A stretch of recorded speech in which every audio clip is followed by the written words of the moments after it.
CM Chandrababu విశాఖలోని Medicover ఆసుపత్రిలో అచ్యుతాపురం ఘటన బాధితులను పరామర్శించారు.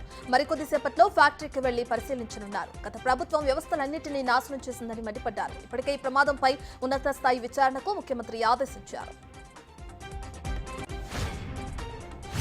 అచ్యుతాపురం ఘటనలో ఎసెన్షియా కంపెనీపై తీవ్ర స్థాయిలో విమర్శలు వెల్లువెత్తుతున్నాయి. 18 మంది ప్రాణాలు పోయినా ప్రమాదం జరిగి 20 గంటలు అయినా ఇప్పటివరకు యాజమాన్యం కనీసం స్పందించకపోవడం పట్ల బాధితులు ఆగ్రహం వ్యక్తం చేస్తున్నారు. యాజమాన్యంపై కేసు నమోదు చేశారు. అదానీ సెబ్ వ్యవహారంపై జాయింట్ పార్లమెంటరీ కమిటీ వేయాలంటూ దేశవ్యాప్తంగా కాంగ్రెస్ ఆందోళనలు చేస్తుంది. ప్రధాని మోదీ అదానీ కలిసి దేశాన్ని దోచుకుంటున్నారని మంత్రి సీతక్క ఆరోపించారు.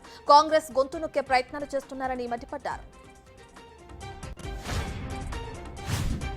అదానీని కాపాడేందుకు మోడీ కుటిల ప్రయత్నాలు చేస్తున్నారని రాష్ట్ర కాంగ్రెస్ అధ్యక్షురాలు షర్మిల సంచలన ఆరోపణలు చేశారు. విజయవాడలోని పార్టీ కార్యాలయంలో ఆమె మీడియాతో మాట్లాడుతూ మోదీ అదానీలపై షర్మిల తీవ్ర విమర్శలు గుప్పించారు. అదానీ లాభాలు మోదీ లాభాలుగా, అదానీ సంస్థల వృద్ధి బీజేపీ వృద్ధిగా మారిన దారుణ పరిస్థితుల్లోకి మోదీ దేశాన్ని నెట్టేశారని షర్మిల ఆరోపించారు.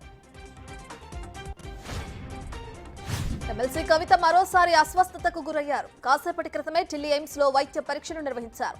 గైనిక్ సమస్య, వైరల్ జ్వరంతో కవిత బాధపడుతున్నారు. జైలు డాక్టర్లు సిఫారసు మేరకు వైద్య పరీక్షల నిమిత్తం ఎమ్మెల్సీ కవితను ఎయిమ్స్ ఆసుపత్రికి తీసుకొచ్చారు. ఒక్కసారిగా ఎక్కువ మొత్తంలో డబ్బు చూసేసరికి ఆ లారీ క్లీనర్ కు దుర్బుద్ధి పుట్టింది. ఇంకేముంది, ఆ సొమ్ముతో ఉడాయించాడు. చివరకు పోలీసులకు చిక్కాడు. మిర్చి అమ్మేసి ఛత్తీస్గఢ్ నుంచి మధ్యలకు వెళ్తుండగా డబ్బు పోయినట్లు డ్రైవర్ గుర్తించాడు. అతని ఫిర్యాదుతో నందిగామ పోలీసులు రంగంలోకి దిగి క్లీనర్ ను పట్టుకున్నారు. 18.52 లక్షల రూపాయలను రికవరీ చేశారు.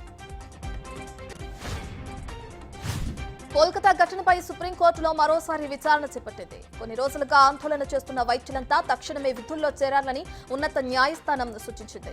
డాక్టర్లే పనిచేయకపోతే ప్రజారోగ్య వ్యవస్థ ఎలా నడుస్తుందని ప్రశ్నించింది. జమ్మూ కాశ్మీర్పై రాహుల్ ఆసక్తికర వ్యాఖ్యలు చేశారు. స్వాతంత్ర్యం సిద్ధించిన తర్వాత చాలా సంస్థానాలు రాష్ట్రాలుగా మారాయని, కానీ జమ్మూ కాశ్మీర్కు మాత్రం రాష్ట్ర హోదా తీసేసి కేంద్రపాలిత ప్రాంతం హోదా ఇచ్చారన్నారు. ఇలాంటిది గతంలో ఎన్నడూ జరగలేదని వ్యాఖ్యానించారు. జమ్మూ కాశ్మీర్లో ఎన్నికల నేపథ్యంలో రాహుల్ అక్కడ పర్యటించారు. బంగ్లాదేశ్ పరిస్థితులతో భారత్ వచ్చేసిన మాజీ ప్రధాని హసీనాకు అక్కడి ప్రభుత్వం షాక్ ఇచ్చింది. ఆమె విదేశీ పాస్పోర్ట్ ను రద్దు చేసింది. హసీనా హయాంలో ఎంపీలకు జారీ చేసిన ఈ పాస్పోర్ట్లను రద్దు చేసినట్లు హోం మంత్రిత్వ శాఖ వెల్లడించింది. ఈ పాస్పోర్ట్ ఉన్నవారు కొన్ని దేశాల వీసా లేకుండా ప్రయాణించే వీలుంటుంది. మెగా వర్సెస్ అల్లు ఫ్యామిలీల మధ్య మరోసారి అగ్గిరాచుకుంది. ఇష్టమైన వారిపైన మనం ప్రేమ చూపించాలి, మనం నిలబడగలగాలి. నాకు ఇష్టమైతేనే వస్తా, నా మనసుకు నచ్చితేనే వస్తా అంటూ అల్లు అర్జున్ షాకింగ్ కామెంట్స్ చేశారు. ఇప్పటికే గత కొన్నాళ్లుగా 2 కుటుంబాల మధ్య విభేదాలు వచ్చాయని పుకార్లు షికార్లు చేస్తున్నాయి. ఇక అసెంబ్లీ ఎన్నికల ముందు నుంచి ఈ వ్యవహారం మరింత దుమారం రేపింది.